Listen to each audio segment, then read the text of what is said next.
Hiya, and thanks so much for taking the time to watch my video. This video is going to be all about me and how I've dealt with my OCD over the years. I'm 51 years of age, and I'm just going to, if you like, do a little story about obviously how I've coped with it, and obviously sometimes in my life when I've really struggled with it, struggled with it as well.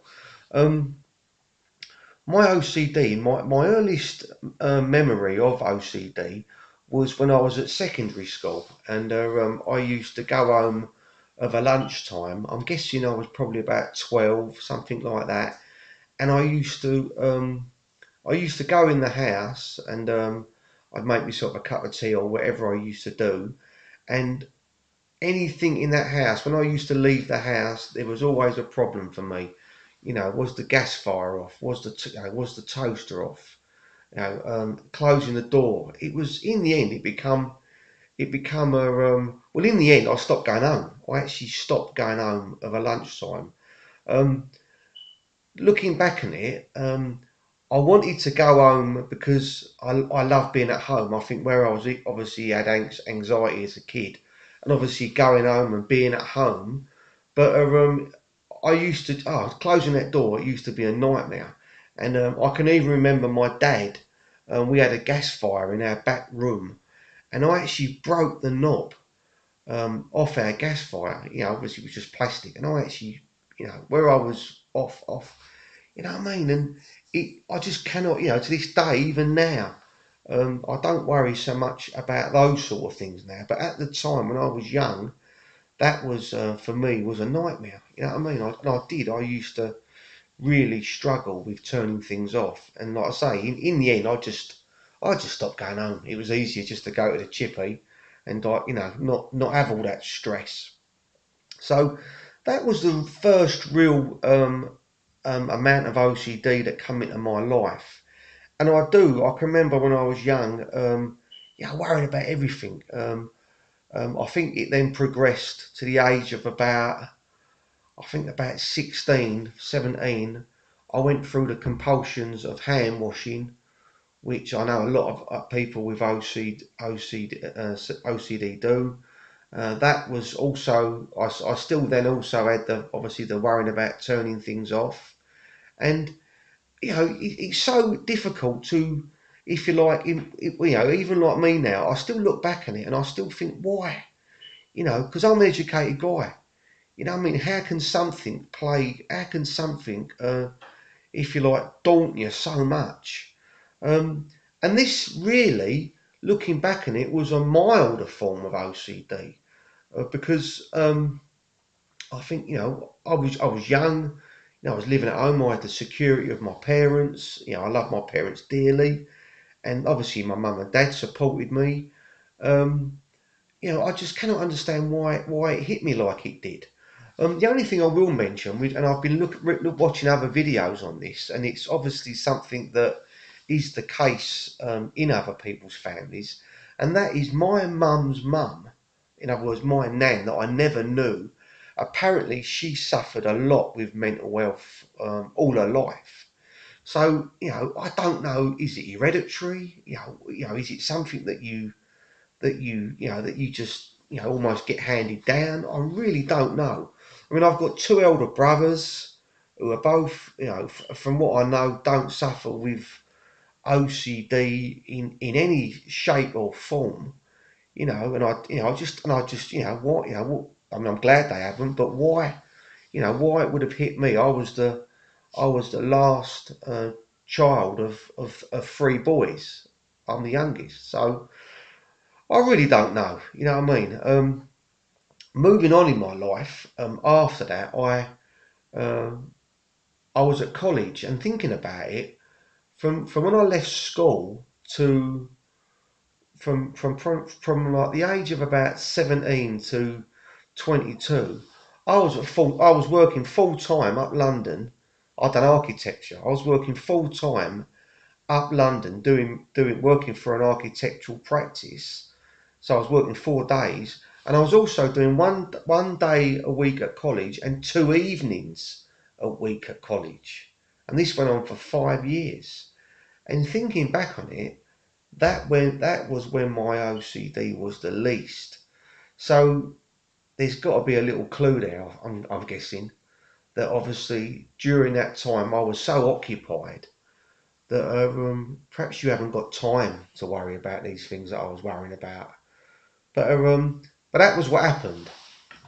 Um, from I suppose I would say at the age of about 24, 25, that was when my OCD got worse. Um, I'm trying to think when I got married. I was probably about 20. I'm 51 now. Um, my OCD kind of was, like that, if you like, for about 10 years.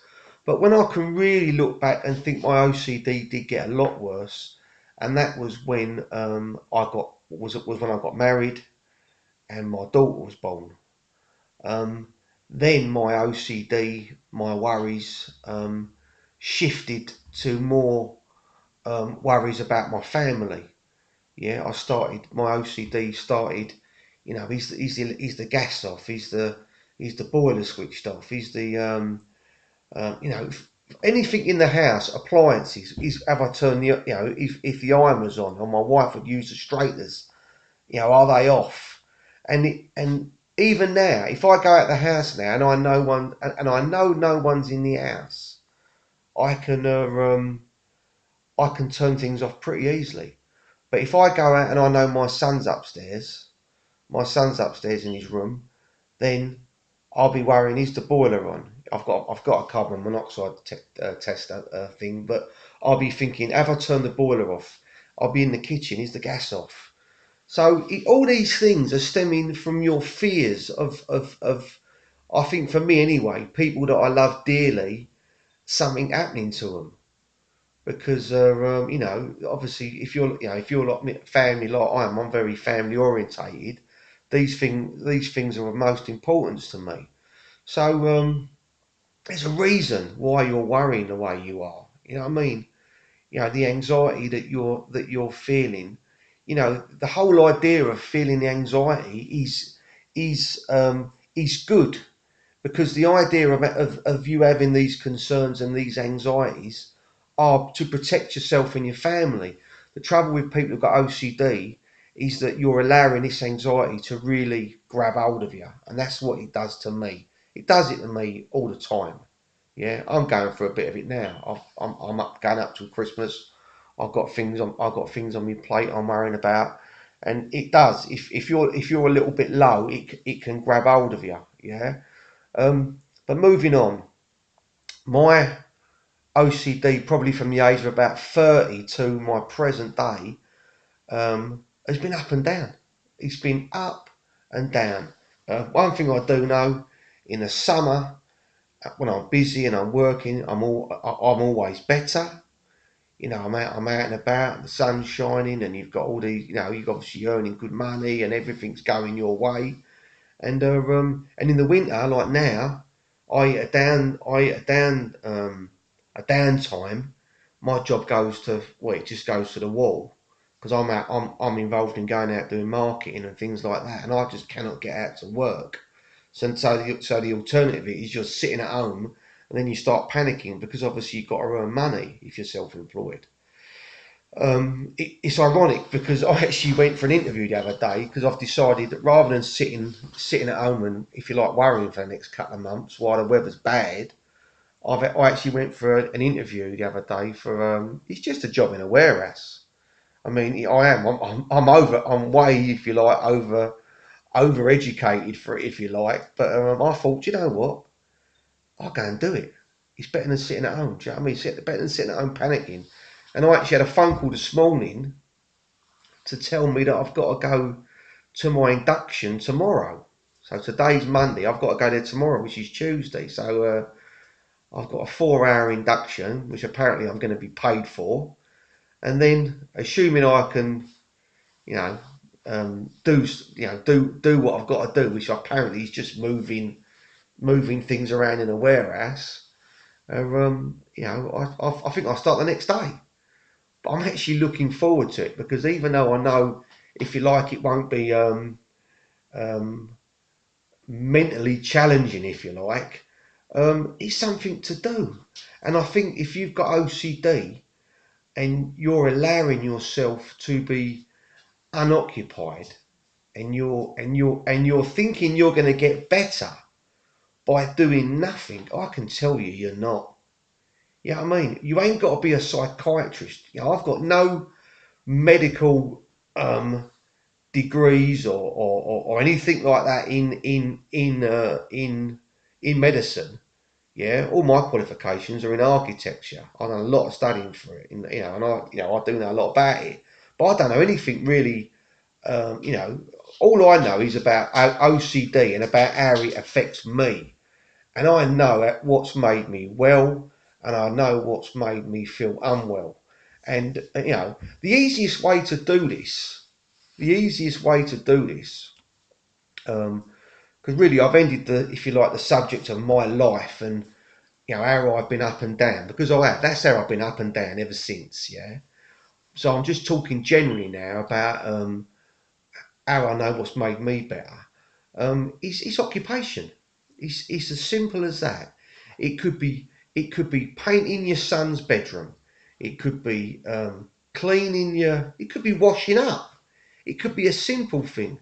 Sometimes, like lately, my wife's been going to work. She's got a job, and she's been going out in the morning. And really, I've been like indoors waiting for the weather to break, and I've been going to jobs, and she's been saying to me, "Oh, I'll do it, and I'll do the kitchen, and from the washing up, doing all the washing up and that." And I've been saying, "Oh, no, you're at work. You go to work, get up, have your bath, and then just come down, have a cup of coffee, and then go to work. I'll do the kitchen."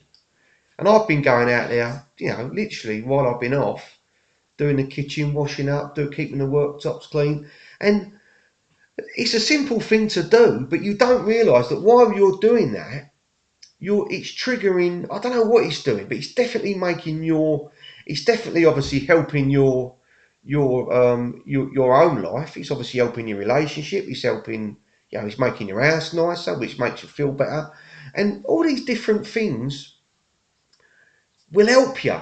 But if I had to say to one person who had OCD, what would be your cure? It would be to get a job, where you are occupied. Me and my daughter, if I've mentioned her in other videos, I've got a beautiful daughter, and she's a really beautiful girl. And sometimes I feel so sad, because sometimes I feel like she's got her OCD from me, because she's got bad OCD. But she works. She don't just sit on her backside and do nothing. She's a trier. She's like me. She tries. And sometimes we have talks, and we don't always agree. When she gets down, she sometimes don't listen to me. A lot of daughters don't listen to their dads. It's definitely the case with my daughter, even though I know she loves me, and she knows like I say, I love her dearly. But sometimes when we're talking, and she's a bit down, and she's like, I can see she's down. I've only got to look at her, and I say to myself sometimes, and I say to her sometimes, I wish I could pick her up and me up, pick up my whole family almost, and drop us on a desert island with no water, with no food, with no shelter. Because I know for a fact, if that happened to any person that suffered with OCD, they would be cured. Because all their worries and their concerns, all these stupid things that we worry about, all these stupid things that we obsess about, is the gas off? Is the what's her name off? Is the is my wife going to leave me? Am I going to leave my wife? Is my daughter going to get hurt? All these stupid things. Is my relationship going to be all right? It could be anything stupid. Keep washing yourself. Whatever it is, whatever your OCD problem is, I'm telling you, if you was dropped on a desert island and you had no water source, no food, and you had to start thinking about how you were going to survive, all these problems would go away. Because I think the trouble is now, in this day and age, is that everything's done for us. If you've got money, And even if you really like me, haven't got a lot of money, but perhaps have got money to live reasonably well, everything's done for you. You know, you can go into a shop now and you can buy a thing that you put in the microwave. You haven't got to prepare it. You haven't got to understand the ingredients. You just got to know how to turn a dial. And I think that's the problem now. People they just are they're allowing themselves, and I know I do. They're allowing themselves to basically um, worry, giving themselves time. You know, someone recently said to me, had a bit of a, not a go at me, but kind of said to me about, oh, why are you doing YouTube and all. And sometimes these people don't understand that sometimes by talking about something, about, you know, YouTube for me, it's something that I enjoy doing. It's something that I think I can help people with different things. And it's actually given me a bit of occupation, if you like, even though I'm not earning no money at it. It's like, almost to me, it's almost like reading a book, because I listen to other people. I watch a lot of other people's videos, and you know, I look at how I can do a twist, if you like, for myself. How, you know, how is my OCD different to that person's OCD? And you're keeping your mind busy. You're keeping your mind busy.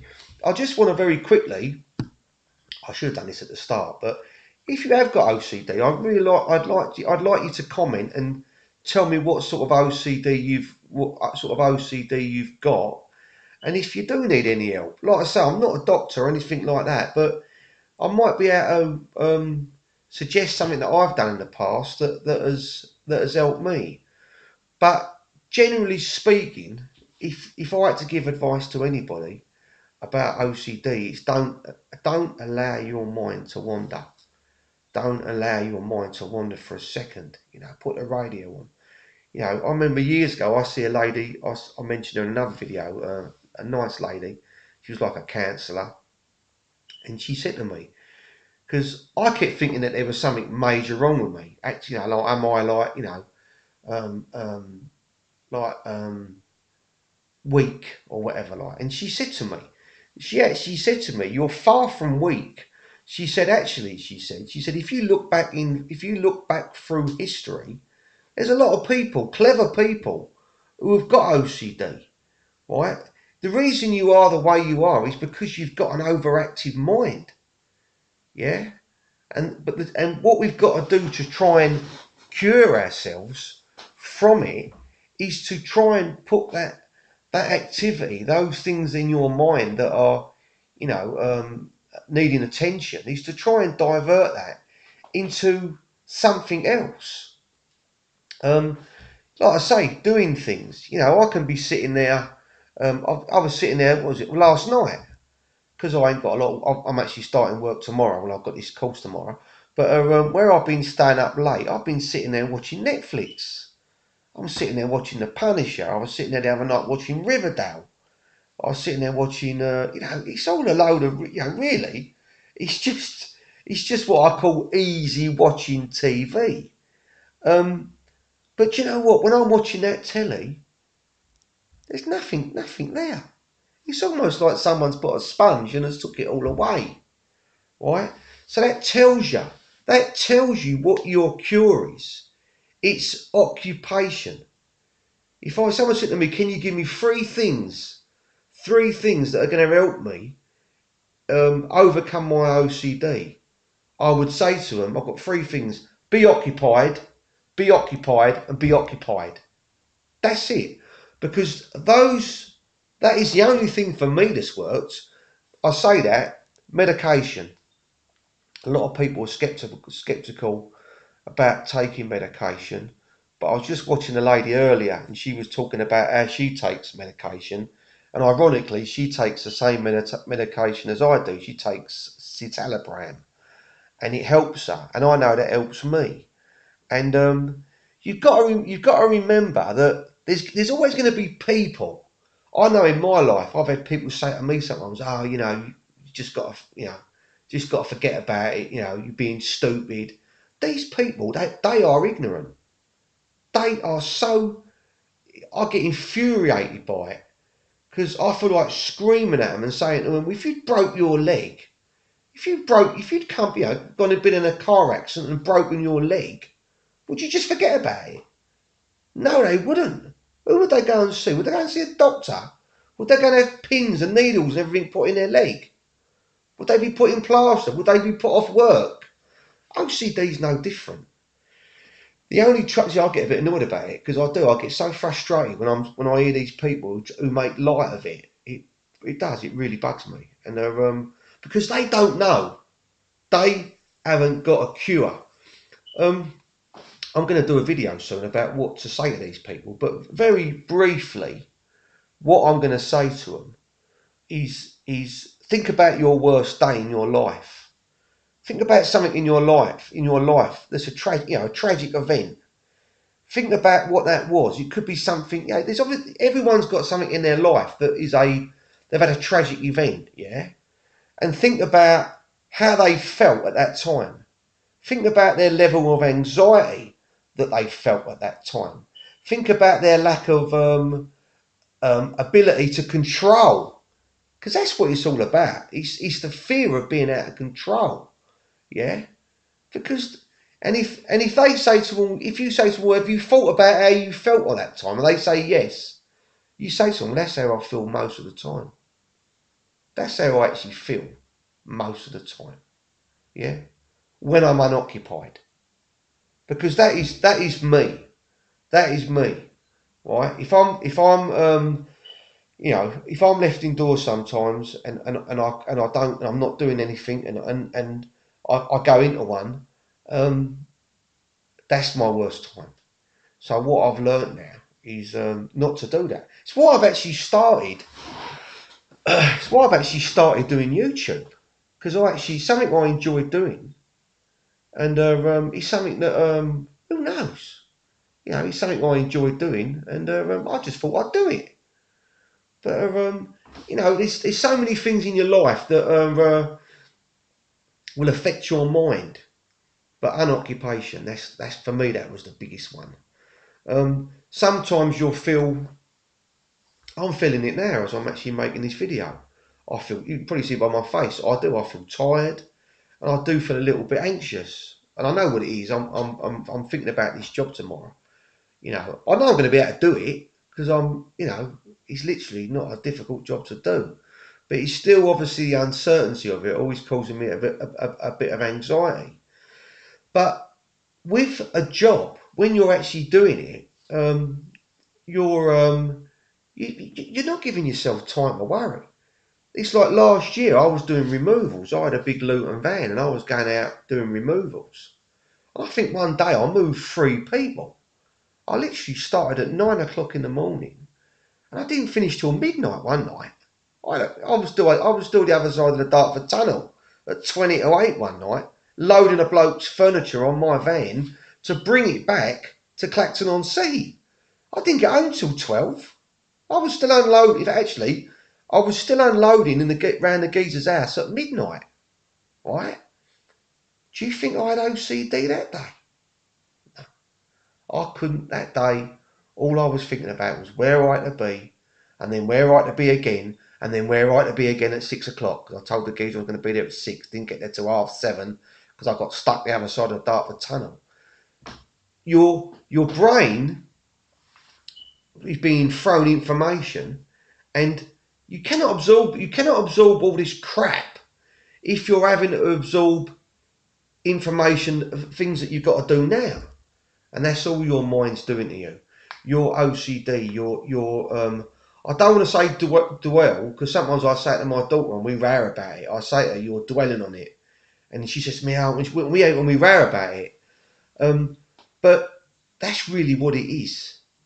But it's not always that. I don't want you to think that if you've got extreme OCD coupled with depression, anxiety, and you really are on a low. Don't think I'm trying to under what's the name the severity of what you've got, because I've had it in my life where I've been really bad, and I've not been able to push myself. And that's when it's difficult, and that's when you've got to go to a doctor. If you're at a stage like me where you're coping albeit perhaps you're actually operating at say when I'm feeling fine, I'm 100%. Say I'm operating at 85%. I'm able to do what I've got to do, work and do what I've got to do. That's the time when you've got to be looking at ways of improving yourself. That's why I've been doing things on personal development. That's how I got into YouTube. I was looking for help. People say things, oh, why are you doing that? They don't realise because they haven't got that problem. They haven't got that problem. So these people, they are ignorant. They are so ignorant to what you might be going through. Some people you just can't talk to. I remember my dad years ago. My dad was a beautiful man. My dad was an hard-working man. I'd cut my arm off to have my dad in my life now. Right? My mum and my dad, I loved them both dearly. But my dad, and I think back to it, if I mentioned about how I was feeling and about I didn't, it just went in one ear and out the other because he wasn't going through it. Yeah, it's like somebody that suffers a bereavement. All of a sudden, you suffer a bereavement. You want to start talking to people that you know in your family that have perhaps had a bereavement, right? Because you understand, or you want them to understand what you're going through. But if you've got a mental health issue and they're not going through it, they're not interested. They're not interested in it. Yeah? They just think you're stupid. They just think you're weak. But they haven't got I ain't going to swear. I keep swearing.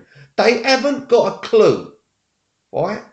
Only when something tragic happens to them, only when they're shot down with major depression, only when they're shot down with something tragic in their life, will then they realise perhaps what you go through. Yeah? I get heated about this because I do. I know a lot of people, and it really bugs me because they just don't realise. They just don't realise. Yeah? If you've got OCD, like I've had it, I mean, I ain't too bad at the minute, but I've had it severe, right? These people, they just don't know. And it's like, these people, and they just don't care, right? You need to go and talk to somebody. You need to mess. I mean, I don't mind. You can message me. I'll always respond to it.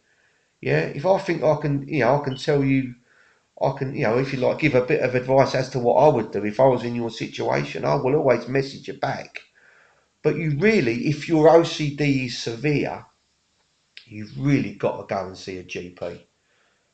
If someone says to you about don't take medicine, right? Don't listen to them, right? There's been times in my life, if I hadn't taken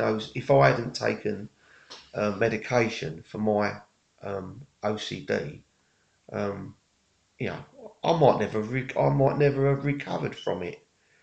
Yeah, you have to sometimes be. Once when I was really ill, I was almost knocked out, and I don't know. And then all of a sudden, I had 2 or 3 days where I was knocked out, and then obviously whatever it was I was taking, I didn't take no more. And and looking back on it, all they were doing there was perhaps giving your brain a rest. Yeah, perhaps giving your brain a rest, just like a car battery. You know what I mean? You've got to put it on charge. Yeah, these people, if you like, I call them normal people who haven't got these worries. They don't drain their self of that. They don't drain their mind with these faults, so they don't have that effect on their body. I said to my wife sometimes, when I go back years, and I said to my wife some days, I said it to her recently, where I've been worrying about things, and I said to her, I feel absolutely drained, as if someone has reached in and took out my batteries. And then my wife, being a beautiful person she is, because she really is a beautiful person. She's the most caring person I've ever met. She don't just care for me; she cares for everybody that she loves, right? And sometimes she says to me, "You know what it is, Cole. You know what it is. It's your OCD. Yeah, it's Christmas," she says to me. That upsets me because I do like Christmas as a person who's got children.